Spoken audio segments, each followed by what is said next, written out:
video in a long time. Like, yeah, dogs. Got stop it. So yeah, what a crazy couple of weeks.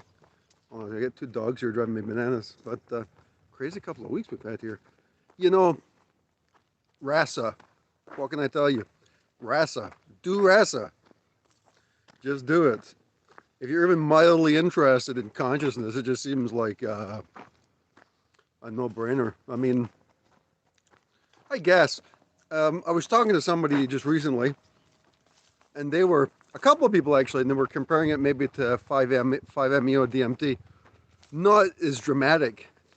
Like I think 5-MeO is like pretty explosive. There's a couple of people I met on the channel who've been traumatized. It's pretty dark out here, isn't it? Traumatized by 5-MeO DMT. So yeah, just because you get that whole, well, in their case, it was a sense of like existential isolation, which I think is what happens when you realize that once you go past like God consciousness and you realize that there is nothing or whatever. However, like one of the big things with Tantra, hold on a second. Why is it so dark in this video? I don't know. Hold on a second. Oh, it's the light. That's what it is. Okay. Duh. So one of the big things with Tantra is that it's listen, I think you go through this existential crisis a bunch of times, but at least in the tantric realm, the idea is that you're not trying to get rid of physical reality, you know. You're trying to put it in context, right? So you always integrate into the physical realm. I must say it's been while I've had that vibe a little bit, it's generally been really I was actually thinking if I should even keep meditating, because it's like meditating all the time. You just, every time you look at something, it sort of unfolds like new things you hadn't thought about. I find myself laughing all the time, just like I can't believe it, right? I was driving my daughter to school yesterday, and she always likes on her latest music for me to listen to, you know. And you should put it on. I just could hear God in the notes. It was like you can just hear God and everything. It's crazy. Now it's not all the time. Now some people, like my buddy Moritz, who I partied with quite a bit up there in Lima last year, he did it 6 days ago, and he's like, he's laughing his ass off. He's like, I can't believe this.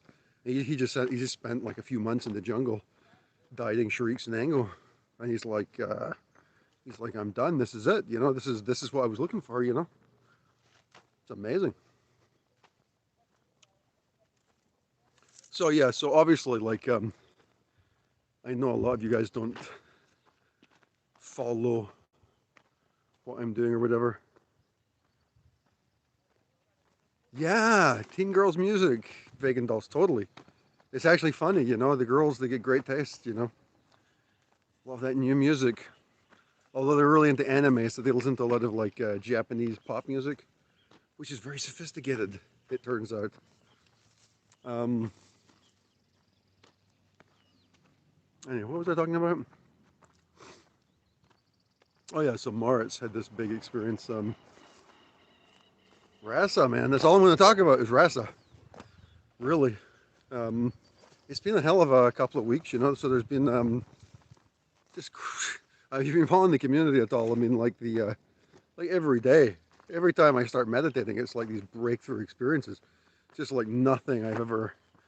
Well, I've had experiences like this before, I guess, but it's just totally off the hook now, you know. And it seems very easy to. Yeah, I mean, there's so many different like perspective changes, you know, and you start understanding things like consciousness is like it's like sort of reflective layers everywhere, reflecting one another, and yeah. So this video I've called it "Lost Treasures of Peripheral Awareness," So yeah, so I'm going to talk about a bunch of stuff. I guess I'll talk about that first, since that's the title of the video. And I talked about it in the community, so it's probably already pretty obvious. But, and you know, it's the kind of thing you read about this, seems obvious, but it's really different to actually see it. It's just mind blowing. So here's the thing: I do this meditation. Well, I do a bunch of meditations, but the way I teach meditation typically is this: is like I tell people to like focus on their hand, think about their hand, feel the air going around the hand, feel the warmth inside the hand, right? And you focus on the hand. Now, the big thing about this, and it seems, here's the thing is, it's so obvious that you don't take note of it. That's the whole trick with consciousness. It's kind of like you don't notice it because you're inside of it. So anyway, you're focusing on the hand, right? Now, if you notice that you're focusing on the hand,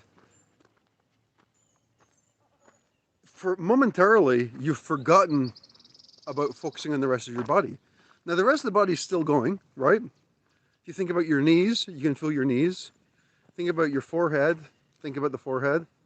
Think about your butt, you can think about your butt. But if I'm thinking about the hand, it's kind of like those other parts of awareness are kind of like darkened a little bit, so I can focus on this. There's almost like a bandwidth limit, you know? There's only so much bandwidth you can focus awareness on through the human body, right? So it's like you're focusing on the hand. But the funny thing is that the body's still sensing all that stuff. It's just that you're not really aware of it, but it's still there. It's still being received. Dude, there's so many aspects. This is unbelievable. It's still being received, but you're not aware of it, right? Unless there's like an itch, and then, oh, wait, there's something going on. But actually, if you have an itch, all that's pointing out is that your body's actually got perfect awareness. It's just that your body's receiving the information. You're just not aware of it at that moment. So like, whatever, who cares, right? So here's the thing though, is like, and this, like I said, this is really obvious. So I'm like building this up like it's a wow moment. It may not seem like a wow moment, but it's wow. Once you see it, it's like, holy shit. It's, dude, the same thing happens with the emotional body, right? Oh, Matthias, did you do it with, Matthias, did you do it with Krister? Because Moritz just fucking went off the Richter scale with that. But, you know, they say some people you have to do it a bunch of times. I've done it twice with him. I think Moritz got it stronger than I did. I really do. I think he got it stronger than I did. But I mean, for me, it's just right. You know, for me, it's just right at the moment, you know. And it's crossing all the boundaries, you know. It's crossing the boundaries from like, oh man, it's too deep. And then they pull out of it. And I'm like, okay, that's good, you know. Oh, anyway, so you focus on the hand, we become unaware of the rest of the body briefly. Same thing happens with the emotional body. So generally our mind is thinking about stuff. And what we're thinking about our thoughts of the day. But in fact, and this is obvious, but in fact, the emotional, we're surrounded in the same way that we have the physical body, we're surrounded by literally an emotional body, which has thousands of emotions and experiences built into these sort of emotional bubbles. And we're completely unaware of them until they come in. And so like I was meditating really hard the other day, like in a really high zone. And then for some reason I thought of my ex and holy shit, just poof. Oh, complete anger, you know? And I was like, wow. It was funny though. It was funny to watch it because it was analogous to the hand, right? Because it was just for that moment I was aware of it. And the thing is like, that's not, what's going on is it's there all the time. And much like your body is informing you all the time, even though you're not aware of it, the body's still, you know, listen, if you're in a cold house and you're doing a big job or something, maybe you're doing like a big project online or something, you know, your mind's focused on the job. but you're being affected by the cold. Even though you might not be thinking about it and you're trying to focus on something else, it's affecting you. And the same thing's true of the emotional body. And this is like, you read about this, all, the things that it's like past traumas. So the past traumas, they are, they are not hidden, right? The past traumas aren't hidden. They're out there for anybody to see them. The problem is, for you, you're just not aware of them until you put your focus on them. It's exactly the same as what happens when you're focusing on your hand. So if you put your mind into it, it's there. But it's not like it's been hiding. It's just that your bandwidth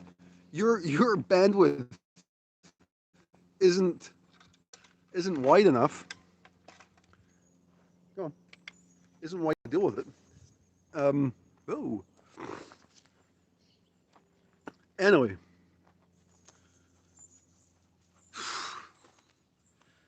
So you can meditate into that, right?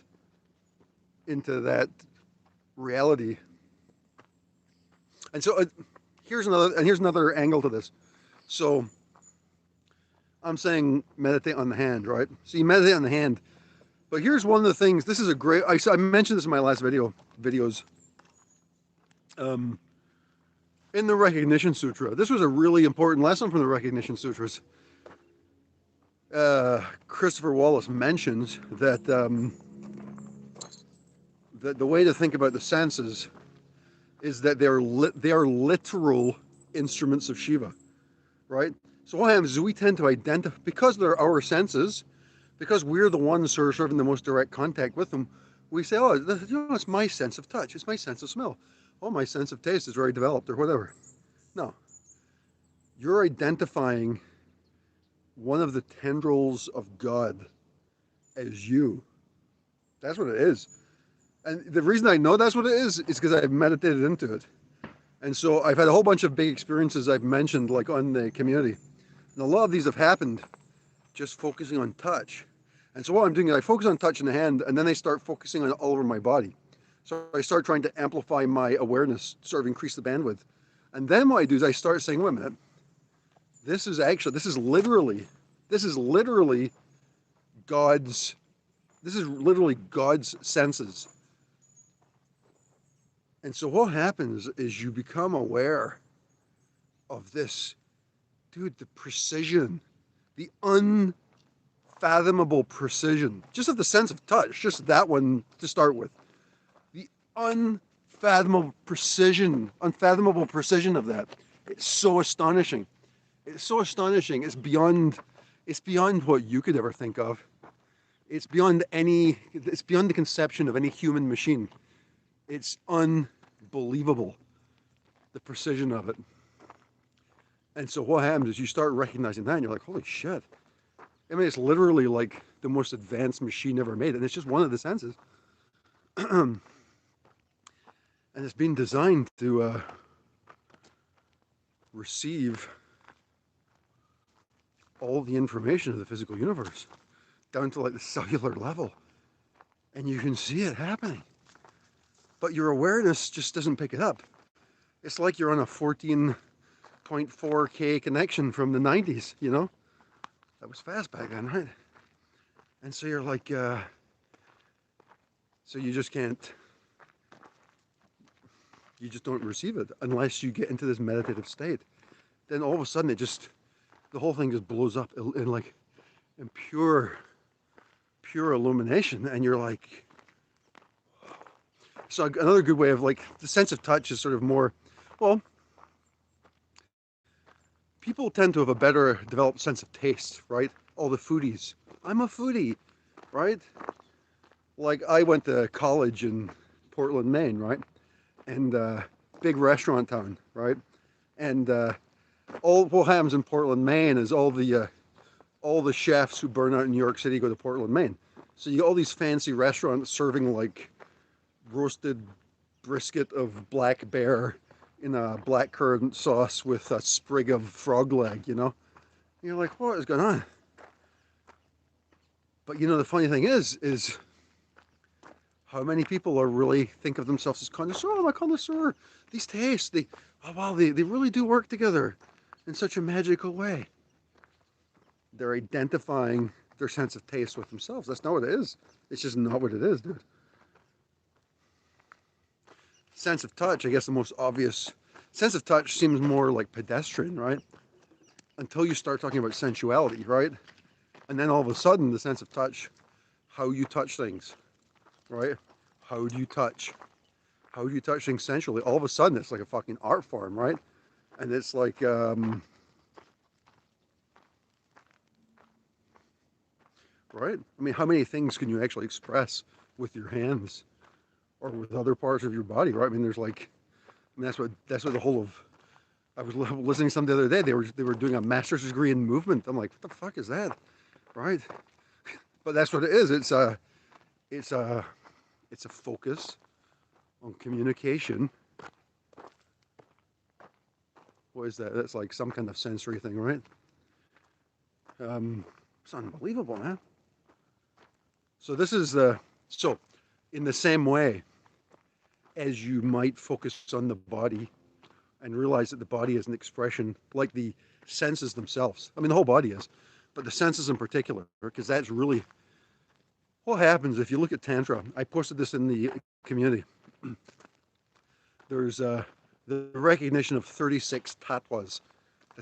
So 5 of them might be earth, water, fire, air, spirit, the elements. Then another 5 of them might be or not might be, are the senses, right? Then there's I can't remember them all, but there's like different actions in the body. And so there's 36 of these things. So these represent, the way you think about this is these represent the seams. They're like the seams of consciousness. So if you imagine consciousness as a sphere and there's 36 cuts in it, right? There's 36 seams in it through which are perfectly balanced. But if you focus your awareness on them, you can pierce through them, right? You can pierce through these seams with focus. And that's how you move into these higher consciousness states. So, like sometimes I was explaining this to somebody yesterday, like, what was I explaining to them? Man, I can't remember exactly what it is. There's a bunch of ways of thinking about this. Like, for example, you know how sometimes people talk about doing mantras, Om Mani Padme Hum, Om Mani Padme Hum, but then they say, actually, focus your awareness between the words, right? Between the words. Because that's actually where the pure consciousness is, or it's a metaphor for pure consciousness. But that's the entry point, right? It's the seam, the space, the silence is the seam of the mantra, right? And there's a whole bunch of, all these metaphors work to break into this, right? So I can't remember what I talked about in my last video, and I've had a lot of like these dramatic experiences. But I think 2 weeks ago, I think I talked this already, where I was meditating on the sense of touch. It was like 3 o'clock in the morning, and I just break through into higher consciousness. Unbelievable. It was just like pure Shiva. It was like Shiva was in the bedroom, and this white light descends onto my crown, and it was like the higher self. It was like the classic higher self thing. It just takes over my body completely, and then it just starts showing me exactly do this. Dun, dun, dun, dun. So all the things I'm doing wrong in my life, it's just like it just shows you all the fixes, and it's like, dude, that was really easy. Like all these things I thought were problems, and it's just like, bub, bub, bub, bub, bub. Well, that's it. This went on for like, I don't know how long, at least 30 minutes. Amazing. And it was just, this is focusing. No, the truth is I've achieved these states before, but the RASA, what happens is, it's kind of like what they say is like, you learn the right stuff just when you need it. So the recognition sutras, just the information available in that was just the right tweak I needed there, just as the RASA started flowing through me, and got a nice trash-filled environment. This is actually really beautiful here. I don't know if you can see this, but like all the mountains and stuff back here. It doesn't look as majestic on the camera as it actually is. It's pretty. It's not those aren't the Andes. Those are just the foothills, right? Foothills of the Andes. Still pretty impressive though. But unbelievable. It's just unbelievable what's happening. And that was so deep that time that the whole of reality, like,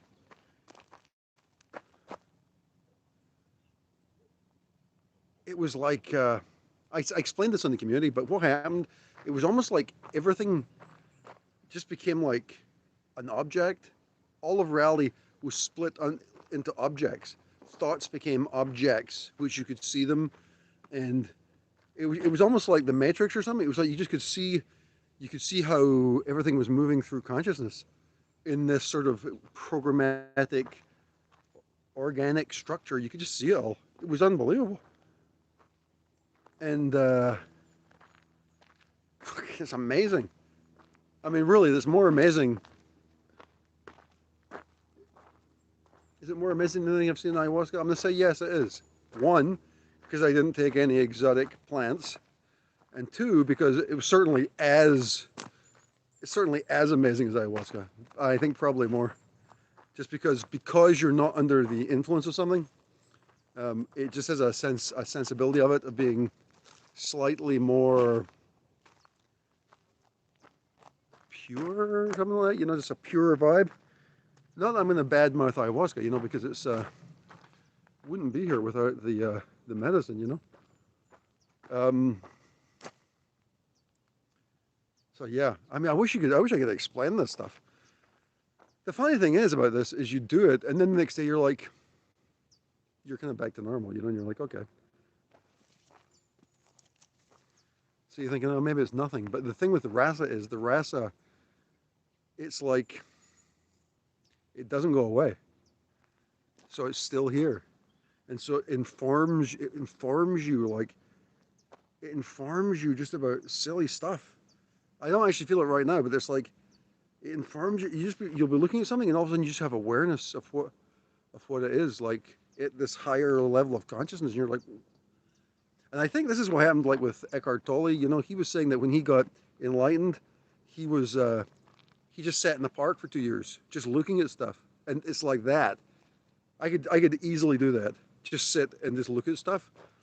And the thing is, it's not like you're just looking at a rock.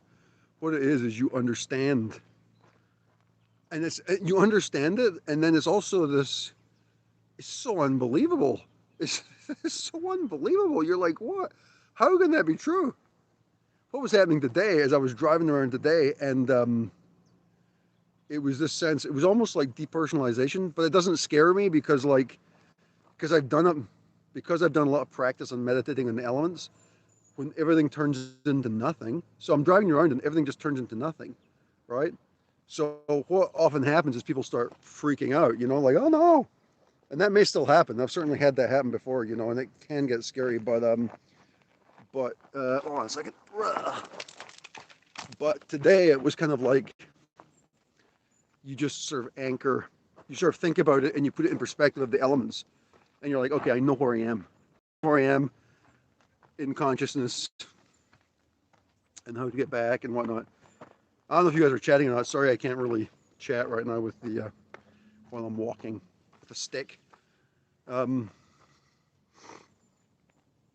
dude, I had so many big experiences, like crazy. Oh yeah, so the other one I had yesterday.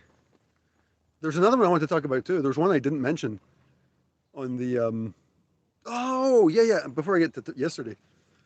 So yeah, so like 4 days ago, I think it was. Same kind of thing happened. I'm meditating at 5 a.m. for 4 a.m. And sure, buddy. Yeah, come on. Um, and I can't remember all the details, but the big. Oh yeah, so one of the things that was happening is it goes really mystical, and so there's something happens when there's this mystical vibe, and this is one of the things I mentioned this week. Is, you know, like if you think of ancient Egypt, it's got a mystical vibe, right? Think of ancient Iran or the Middle East.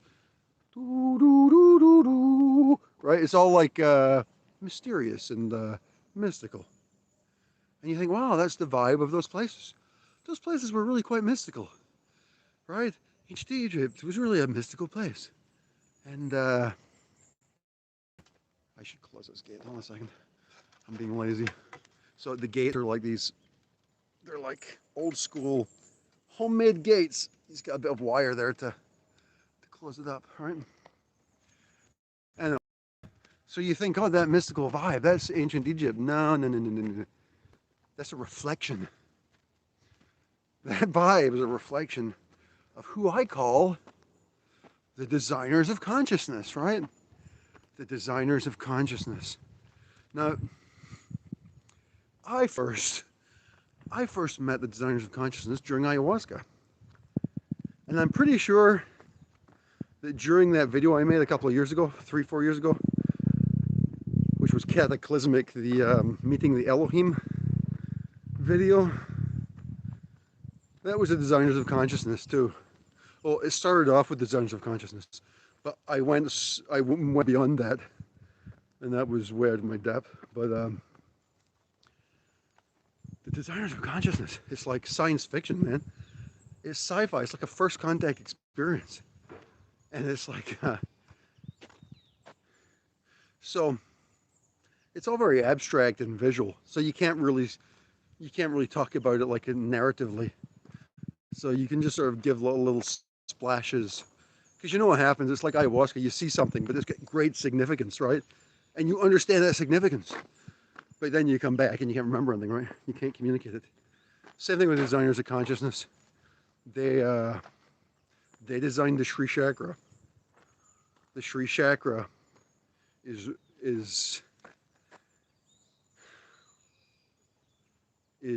very important. I mean, it's a very important symbol of the designers of consciousness.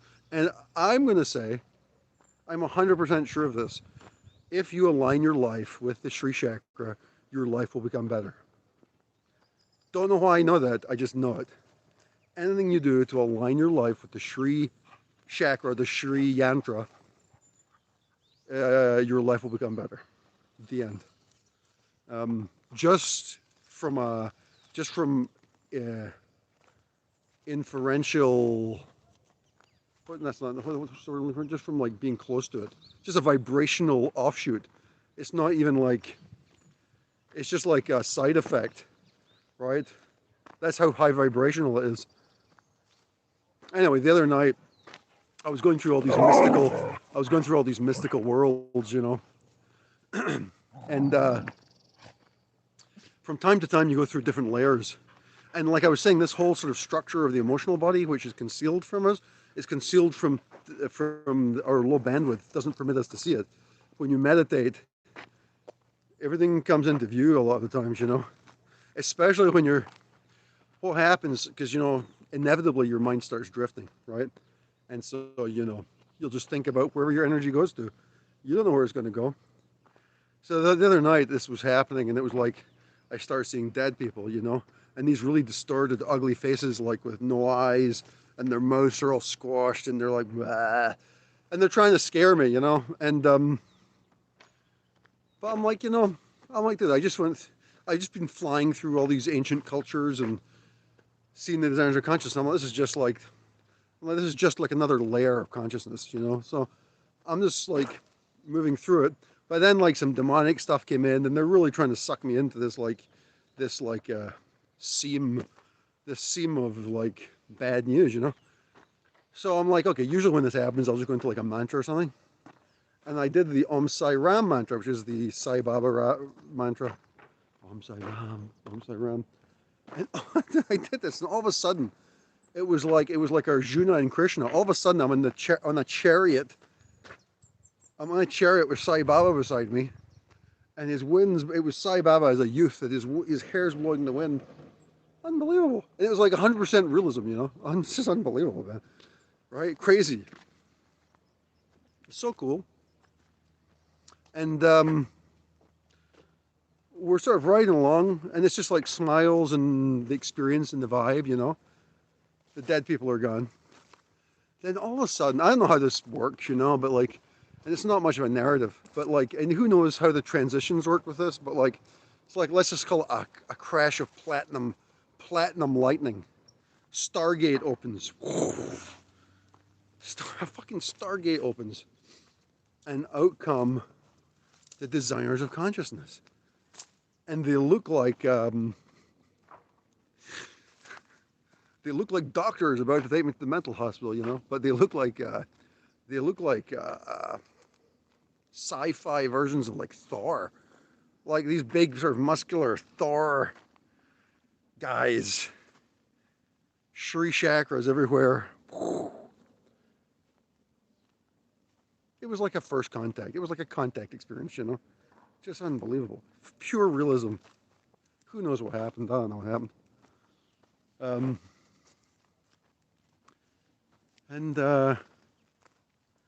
Yeah, so anyway, they we're talking about consciousness and how to transfer energy and stuff. And they give me like a symbol. And it's funny because, you know, when I was talking to Tara Springett, I did an interview with Tara Springett about Tibetan sexual yoga a few months ago. And one of her books, she's got a book which I read. I can't remember what it's called, but in her book, I think it's called Higher Consciousness Healing. And it's like a Tibetan Buddhist practice. But one of the things you do is you put yourself into a meditative state, and you move into this sort of higher consciousness state. So you find the and the higher like here's the deal. Here's the deal here, is over the years I've spoken a lot about Shiva, visions, and Shakti and Kundalini, and all that stuff's true, you know. But it's like it seems like it's like it's not the same as enlightenment. What enlightenment is, and this is, I guess, this is like you hear this all the time, you know. But like it's like it's which is hard to say because the Shiva experiences and these experiences with the designers of consciousness, they're very powerful. You'll never see anything more mystical than this shit. It's out of the ballpark mystical. But I'm going to say it's still not enlightenment. The enlightenment experience is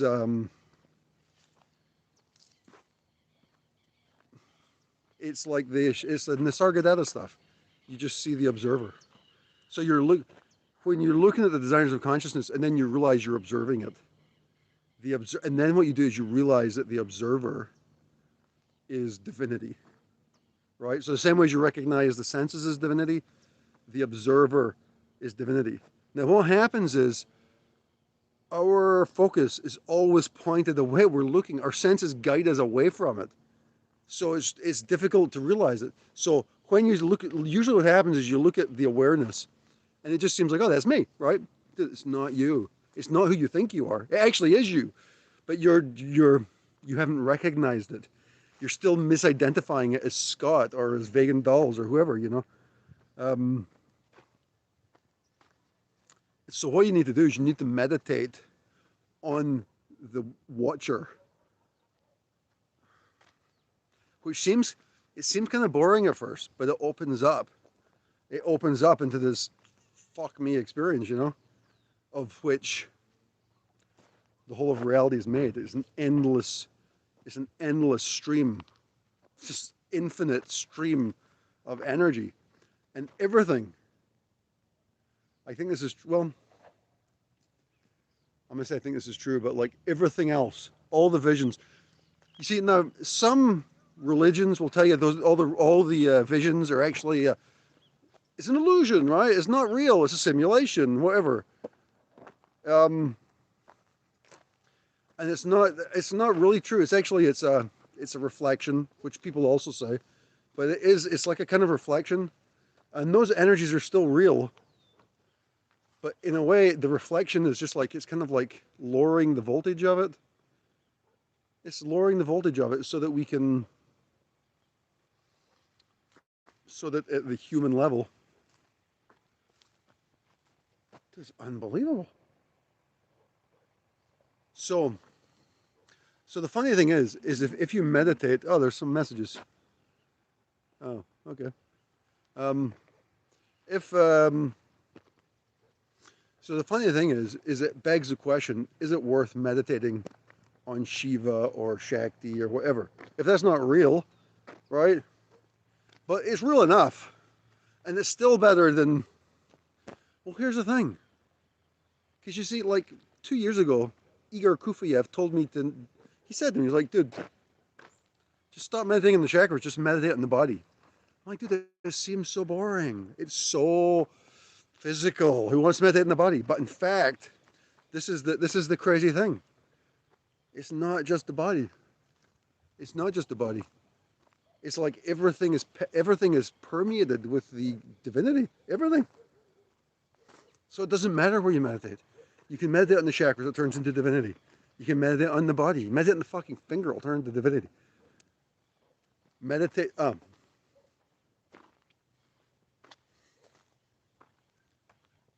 It's unbelievable.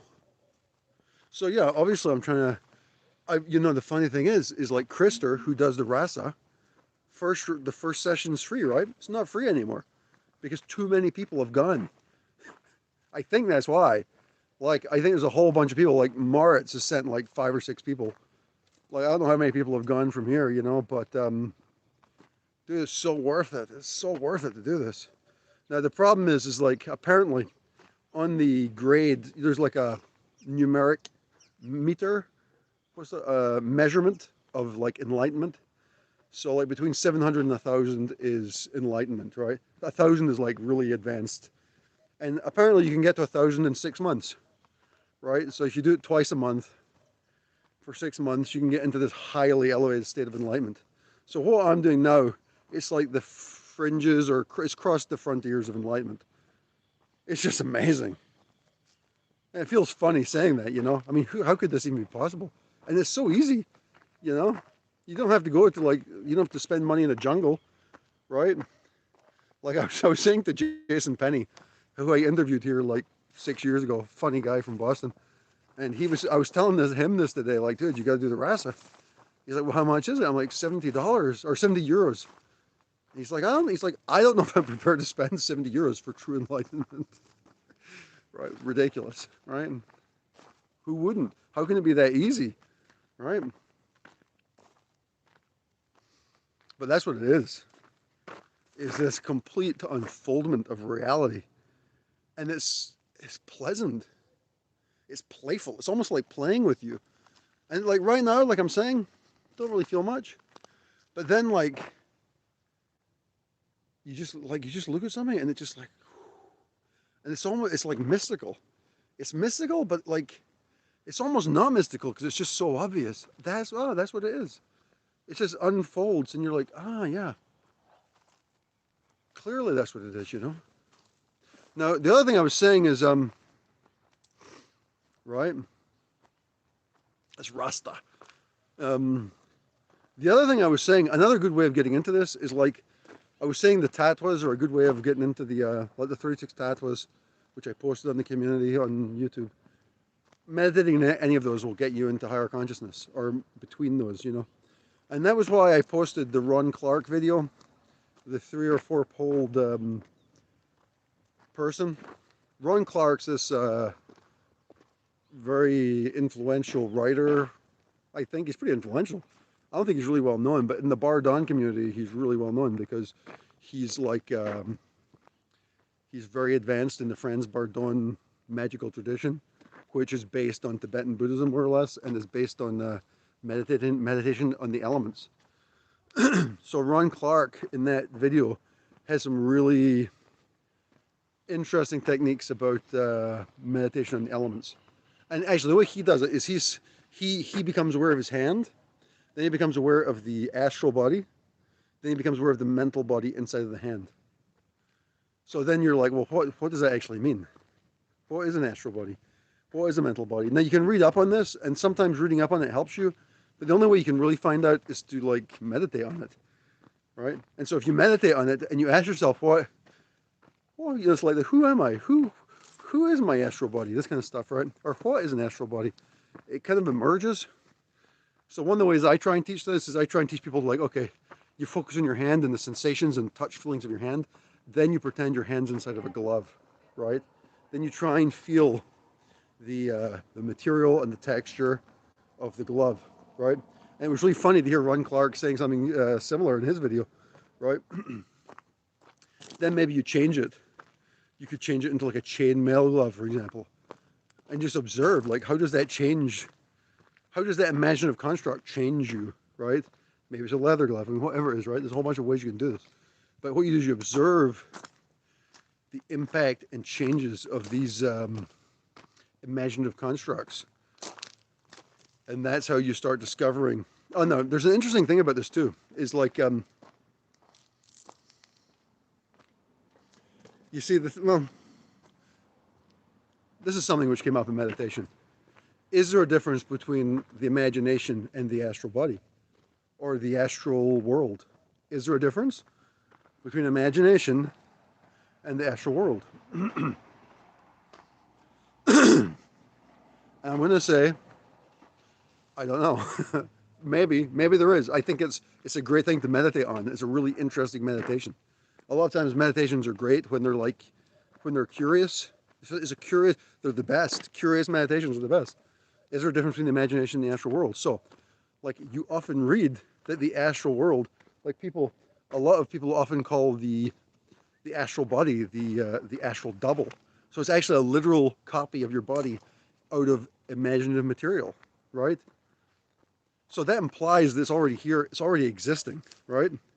But then when I'm creating a glove around my hand, that's clearly a directed imaginative construct in the astral world, right? So this is like an interesting place to explore in meditation. Like, what did that fucking? It's none of these things. You find these little conundrums and you meditate into them and, like, watch stuff open up, right? Because consciousness opens to the curious. Like, if you go look, it will start showing you. And sometimes if you get enough energy or kundalini, it will open up things you don't even want to know about, you know? And this is one of the things too, like my experience the other night, like yesterday night, I think it was, 2 nights ago. I woke up again early morning, start meditating, and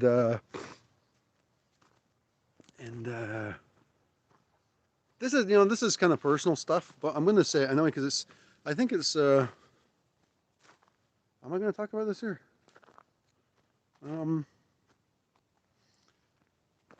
Yeah, I'm going to talk about it, fuck it.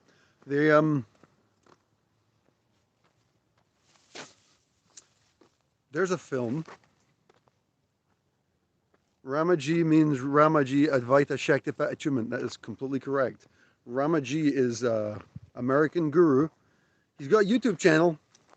He does a lot of talking. He's very knowledgeable. I don't really like listening to him very much, to be honest with you, but he went to India. He had the Kundalini Awakening at 16. He went to India. He met a disciple of Ramana Maharshi who enlightened him.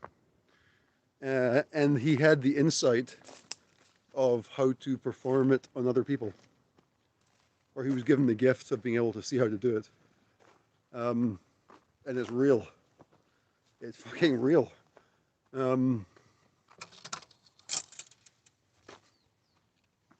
Yeah, and I think, if you've watched this channel for any length of time, I tend to not lie about stuff. I tend to be really too honest. So I'm telling you, it's real. Take that as you will. You may have to do it various times, but it's the real fucking McCoy. And I've done Shaktipats with various people, but that's real. And I didn't do it with Ramaji. I did it with his student, Krister. I know, it's funny, right? He became enlightened he doesn't just have a boring YouTube channel. He's obviously got a whole ashram kind of thing, and they just spend their days enlightening people, I guess, is what they do, He also happens to have a YouTube channel, right? He's a TikToker now, right? I was going to talk about something serious here. So, there's a famous horror film. There's a famous horror film which I watched a bunch of times as a kid. Way too many times. It's magnetic. It's evil. Very well made film. The film's The Shining, right? And I keep running into this film. And I find it like even now as an adult, I feel traumatized by it for some reason, which is weird because you think whatever, but it's like the problem is like like is like when I'm meditating, I can evoke anything. I think there's a chaos magician. I think it was Grant. What's that guy called? Grant, the Scottish comic book uh, creator. He works for Marvel and stuff. Grant Morrison. Grant Morrison. He's like a chaos magician, and he has pointed out. Excuse me. He's pointed out in his work that you can evoke anything. You can evoke fictional characters. How can that be? How can you evoke Superman? Because we're all fictional characters, and all these characters exist in the astral field, right? So that's also true of the characters from The Shining. They're also in the astral field. And dude, I fucking hate that film. And it's like a masterly made film. Um, but 6 or 7 years ago, when I had this spiritual awakening, that's how that was my first encounter, was with some of the narrative from The Shining. Yeah, vis-a-vis the Yiddims. Yeah, so when I had the big spiritual breakthrough 7 years ago, I don't know when it was, but like it was it was horrifying, right? And I went directly to the hospital because I'm like, there's something's fucking wrong, there's got to be something fucking wrong with this. Anyway, here's the weird thing is that I don't think about it all the time. It fucking keeps coming back. It keeps coming back. And so I decided like dude, I'm not gonna be terrorized by this shit. So fuck it, I'll meditate into this. But it was kind of difficult to meditate into it because it just became way too real. It's like, yeah, because it's just pure evil, right? But here's the funny thing: I've been trying to read up on the symbolism, and there's a whole bunch. The thing is, Stanley Kubrick had a 200 IQ, and he put a lot of effort into that film, into fucking with your mind. So I was watching some stuff where like he's got scenes where Jack Nicholson's typing, and then the camera cuts, and then like the furniture behind him's gone. The room which the old witch was inside, they changed the room number and stuff. So you think it's one number, and they're changing it, and they're doing and it's like yeah, I should do that too, man. I should go up there and just do it. But there's a whole bunch of stuff in there to fuck with your mind, and I think a lot of this comes down to Stephen King, because I think Stephen King's clearly in touch with some I mean, he's a great writer, but he's clearly in touch with some negative forces which are informing a lot of his work. And then that film magnifies him. But I think one of the things that I'm finding with that film, and this is, I don't even know what to think about this, but that film seems to deal with sexual violence against children.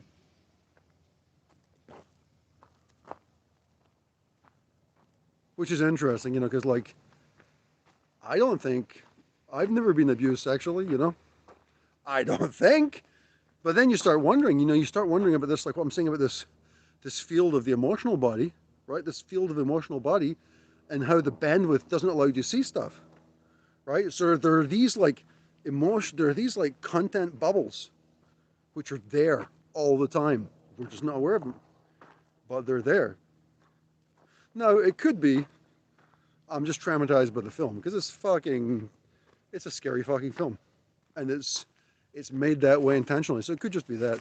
I'm pretty sure I haven't been abused sexually or anything, but you never know. It was something that crossed my mind, like like why is this coming back? And it's like so powerful, like the imagery coming through. So yeah, so this is I was thinking about this while I was meditating, and then when I was 20 years old, I discovered that my grandfather had committed suicide. Right? It was like a big family secret. Like nobody ever talked about it. One day my mother was talking about it, and just it came out, and I'm like, what? What are you talking about? Big family secret.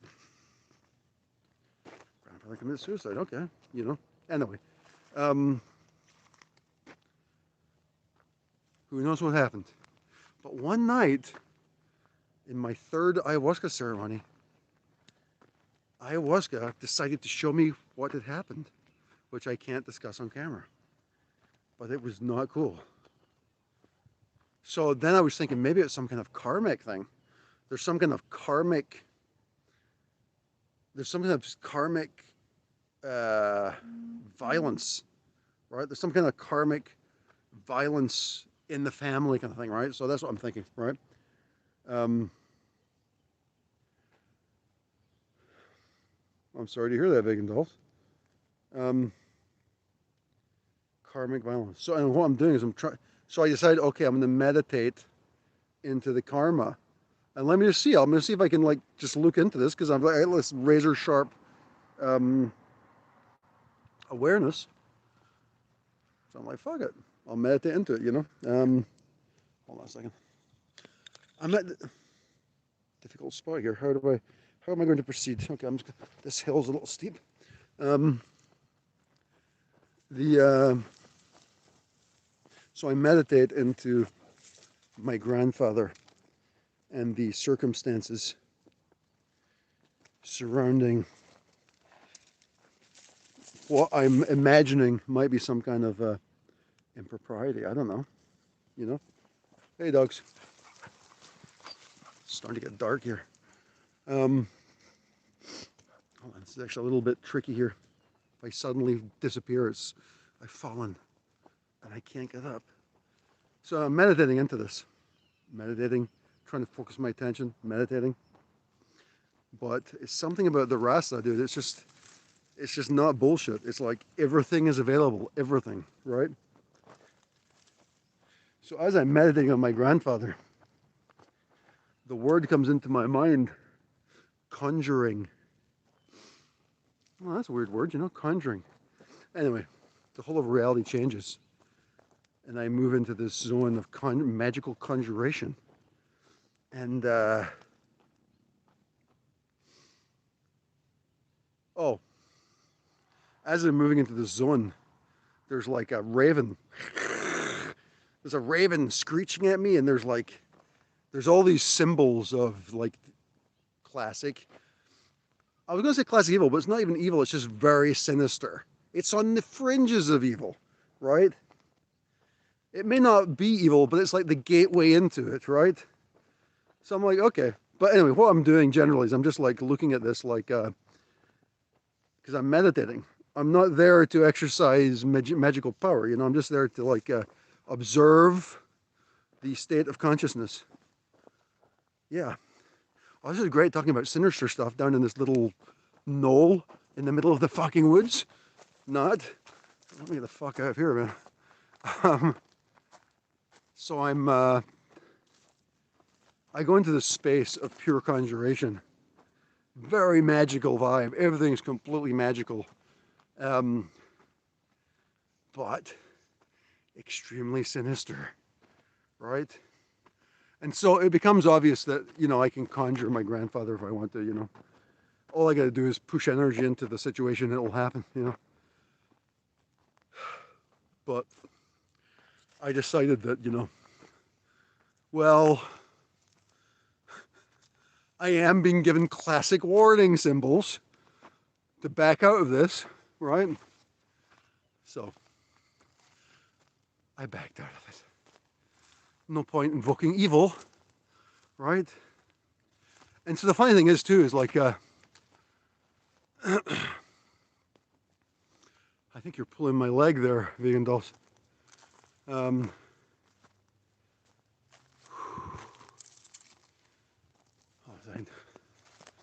should be easy, man. I've been working out like crazy. This should be like an easy walk. I'm like acting like I'm dying.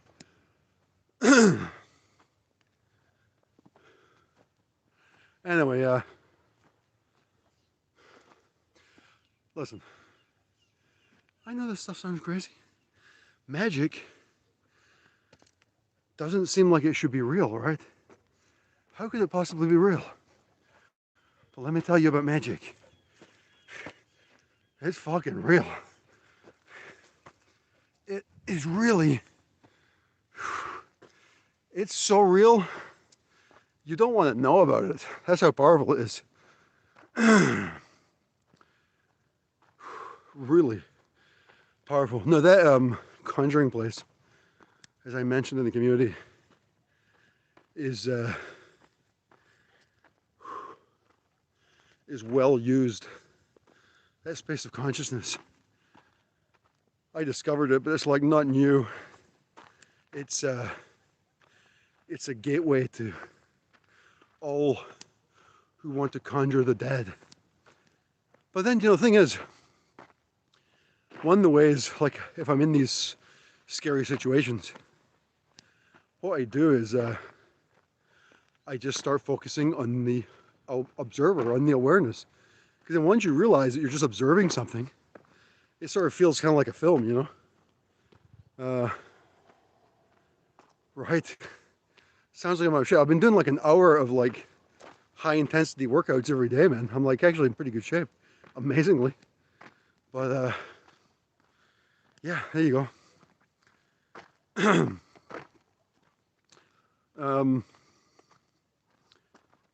So you move into like the observer state, and it's so liberating. It's like a get out of jail free card, really.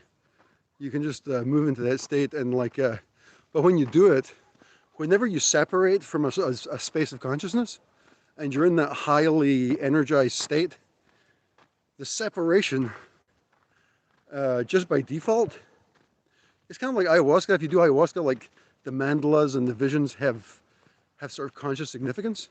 So the same thing happens here. Like when you pull out of a state, the differentiation has insight in it. So it's almost like when you're dealing with consciousness, if you imagine consciousness as a substance, and like it's almost like a gel or something. And so as you're pulling away from it, the like this is not what it's like. Imagine it's like a jello or jelly. Imagine it's like grape jelly, and you're pulling your hand away, and there's like jelly sticking to your hand. There's like little slivers of jelly as you pull away. Those little slivers have like insight in them, right? And it's nothing like that. It's just like a metaphor, kind of like that, but it's just not. It's like knowledge is consciousness. It's consciousness, and so you get these insights, and that's where the insight about the where it being like this is a highly used place. And generally the people who are using that, oh, well, the big insight with this too is like, listen, here's the thing. This is why I was saying it's an ego trap. Because if you're aware that there's an observer, then why are you going to go raise the dead?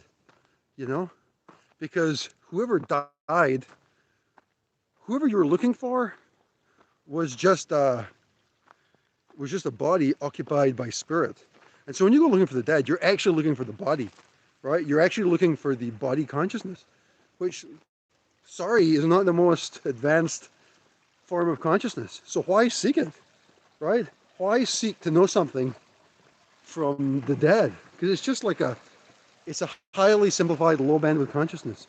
And as such, sure as fuck made a whole lot of stupid decisions and mistakes, So, so yeah, so that's the deal. So that was what I was thinking. I was pulling out this, why even bother? I mean, it's interesting. Oh, and it works. I mean, there's no doubt you can do that. But again, it's like an ego trap, because your very intention to move into that space signifies that you're completely misguided, right? And seeking some kind of power. That's why it's got such a sinister vibe. Because if you, hold on a second, I think I'm losing internet here. You're going to think you're the magician's magician because it's so powerful. It's like a whole different state of consciousness. It's like a different modality of consciousness, right? I mean, the only way you can really describe it is a magical state of consciousness. Actually, it's like ayahuasca is a magical state of consciousness, right? That's like a magical state of consciousness. So you can achieve that without ayahuasca, just with focus, concentration, meditation to generate energy, and then move into like, what's it called? Like what's it called? There's two different types of meditation. One's called concentration, and the other one is more sort of asking questions and probing, right? Probing consciousness. So the way I generally meditate is I'll probe into things with concentration, then I pull out and probe to see what's actually happening, right? And so what you do is you maintain always an observer status, right? You don't want to go in there like trying to, yeah, it's contemplation, but there's a word for it, I've forgotten, which is like a Buddhist, it's not a fancy word, it's just like a commonplace word, like contemplation. So yeah, it's like contemplation. But this magical state of consciousness, holy shit. So yeah, I mean, what's funny about this is, you know, I often have, yeah, well, I think Vipassana is actually doing those two different kinds of meditation, I think. And generally Vipassana, although I've never studied it formally, is very similar to a lot of the stuff I'm doing, like technically. But that's not the word I'm looking for. It's a simple word. It's like, let's just say contemplation. So it's like concentration and contemplation, but it's a different word than contemplation, but it's basically that.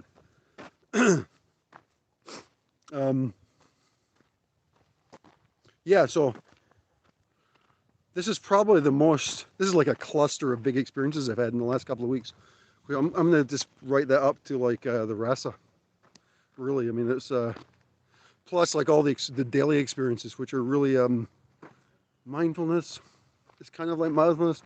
I'll write it down below. I'll put it below the video. I can't remember what it is. All the Buddhist meditation instructors talk about both styles, and I never remember stuff, so you know. Anyway, big cluster of experiences. And like I've been saying, don't listen to me. Go and do the RASA, you know. Although the funny thing is I've been doing a couple of transmissions myself.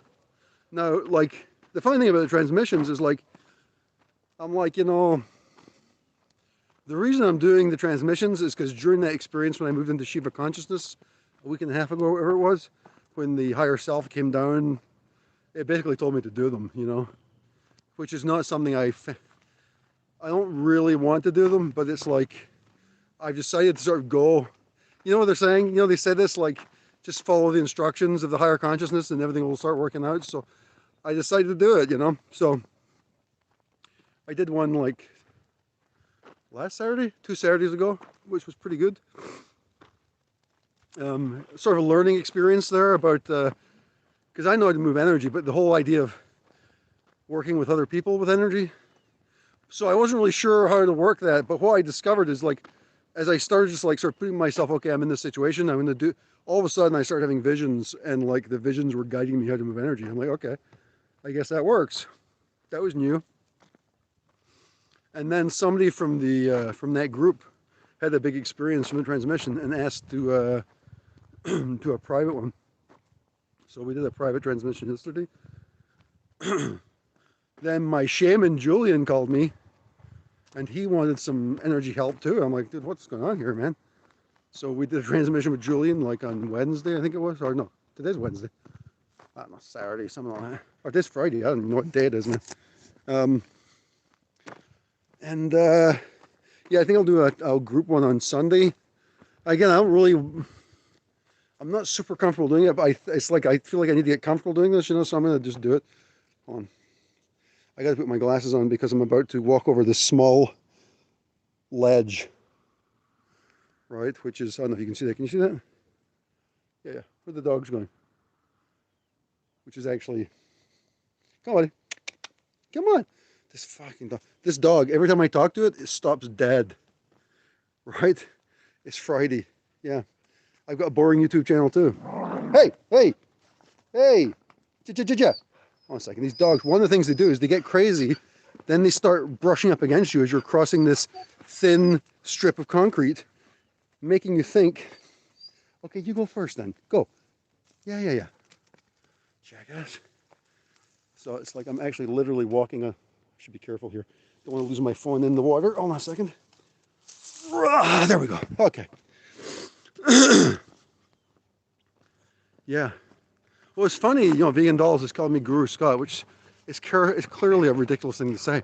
But during that Shiva transmission, dude, that was Guru consciousness. I know it's not me, it's not Scott, right? I can't take credit for it, but that was Guru consciousness that came down. So, I don't know what it means. I'm just trying to like follow the energy, man. Yeah, pero vamos. These dogs, they love me though, don't they? All right.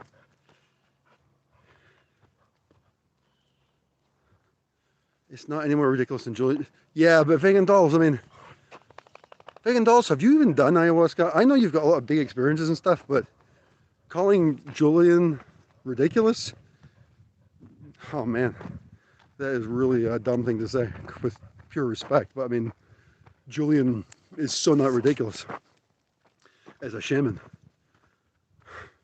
You've never seen that guy guide 15 people into hell and back. That guy is a fucking master in that space. So, yeah, won't be having that. Plus, Julian fucking initiated me with some kind of shamanic energy. So, call it ridiculous if you want, but it's like, it is what it is. And I know it does sound ridiculous. The thing is, I know it sounds ridiculous. It sounds unlikely, improbable, egoistic. I'm embarrassed to even say it, to be honest with you. But,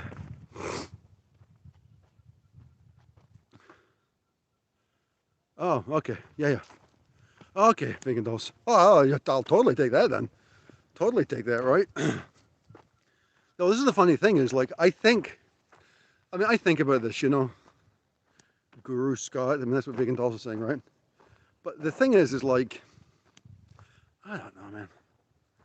Like, whatever Julian did to me, the initiation, it was clearly a shamanic initiation. I mean, it's all about opening up the spirit world, But I've sort of pushed that towards meditation, right? Like a lot. So I pushed the whole shamanic initiation into a meditation thing. And it's for some reason it's pulled directly into Tibetan tantric Buddhism, like in a major way. And like, I'm not even looking for it. It just comes up everywhere. Everywhere I look. Like if I find a new book, it turns out it's related to Tibetan Buddhism. Or like my girlfriend or whatever, it's all like, she's like into Tibetan Buddhism. Everybody's like into, like everything is just like, okay, I guess that's what I'm doing, And I'm not trying to do that. I just find like practices which work for me and which have solved all my problems spiritually and stuff. And I'm like, okay. And also in the real world, so I'm just like, it's pretty convincing, Having said that, like I said, there's all these like practices you can do. I just finished a book on Kali, and how to worship Kali, and it's got all kinds of ceremonies which are very advanced and pretty cool. And all those things are valid. Meditate on Jesus, that's valid,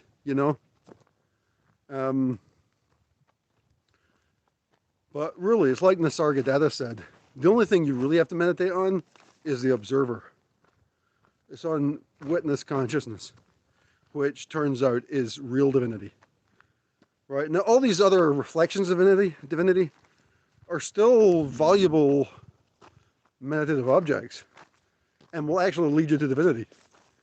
Right? But, or will they? The thing is like, that was so shocking when like pure presence emerged 2 or 3 weeks ago after that first transmission. It was like pure presence. And it was like, oh, it was like, and like I said, I think I've experienced that in ayahuasca a few times, but just to have it like in real life, I guess, All right, man. So I think that's enough. The problem is difficult to look at it. you don't really know where or what you're meditating on unless you felt it.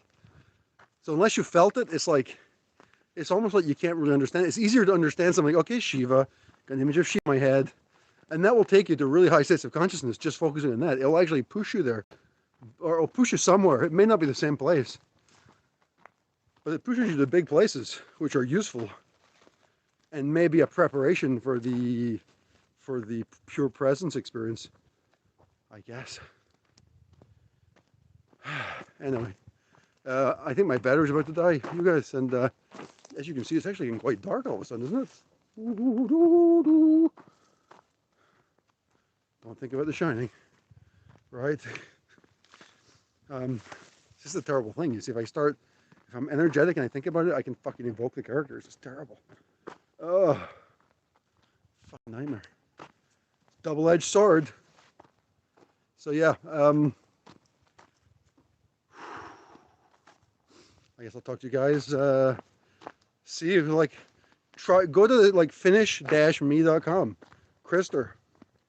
Rama G does it too, but he charges 250 bucks a pop. Krister's 70 euros. And yeah, I'll post a Zoom link for the weekend. I think on Sunday around noon I'll do a transmission. And you know, see what happens. Like yesterday I did the transmission, dude, I was like, it was just crazy energy rolling through me. It was unbelievable. Unbelievable energy. So see what happens on Saturday. See if we can do it again. Kind of like practicing, right? See what happens. Anyway, take care, you guys. All the best. Fuck you, Steve. Here's Johnny, motherfucker. Oh my god. Yeah. Peace out, you guys. Where's the off button here? Here it is. Oh.